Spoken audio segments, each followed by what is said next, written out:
Des bombardements quasi quotidiens depuis fin avril.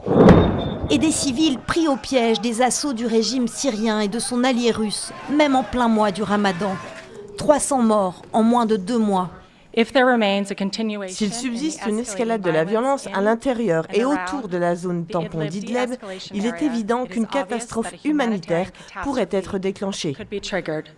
Idleb, une province stratégique pour le régime de Bachar al-Assad, un enjeu de reconquête face aux rebelles du HTC, ex-branche syrienne d'Al-Qaïda. Les combats sont virulents, plus de 100 rebelles tués en 24 heures. Et dans cette zone tampon, où près de la moitié des 3 millions d'habitants sont des déplacés, tous les coups sont permis. Dernière arme utilisée, le feu pour détruire les champs et affamer la population. Dans ce cas, les deux parties s'accusent l'une l'autre. Le gouvernement dit que ce sont les rebelles qui brûlent le terrain, alors qu'eux blâment le gouvernement.